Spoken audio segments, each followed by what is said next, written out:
जोया अख्तर ने अमिताभ बच्चन को क्यों डांटा? फिल्म डायरेक्टर अनुराग कश्यप का इंकशाफ। बॉलीवुड के शहंशाह कहलाने वाले अमिताभ बच्चन के बारे में ये बात मशहूर है कि वो वक्त के पाबंद हैं और अक्सर शूटिंग के लिए सेट पर वक्त पर पहुंच जाते हैं। मगर एक मर्तबा सेट पर पहुंचने में ताखीर होने पर उन्हें असिस्टेंट डायरेक्टर ने डांट दिया था।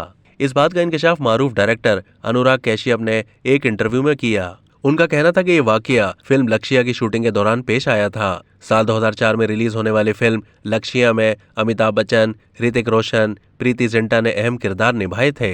फिल्म के हिदायतकार फरहान अख्तर थे, तहम उनकी बहन जोया अख्तर ने बतौर असिस्टेंट डायरेक्टर खिदमात सरंजाम दी थी। अनुराग ने इंकशाफ करते हुए बताया कि फिल्म की शूटिंग के दौरान जोया हर चीज का काफी ध्यान रखा करती थी। साथ ही उनकी हमेशा यही कोशिश होती थी कि शूटिंग वक्त पर शुरू हो जाए। ऐसे में एक मर्तबा तमाम अफराद फिल्म की शूटिंग शुरू होने का इंतजार कर रहे थे। उन्होंने बताया कि जब जोया अख्तर को पता चला कि अब सिर्फ अमिताभ बच्चन का इंतजार हो रहा था, उनकी वजह से शूटिंग में ताखीर हो रही थी। फिर जोया ने फौरन अमिताभ बच्चन को फोन किया और कहा कि सब आपका इंतजार कर रहे हैं, सेट पर आपकी जरूरत है, सर प्लीज जल्दी आइए।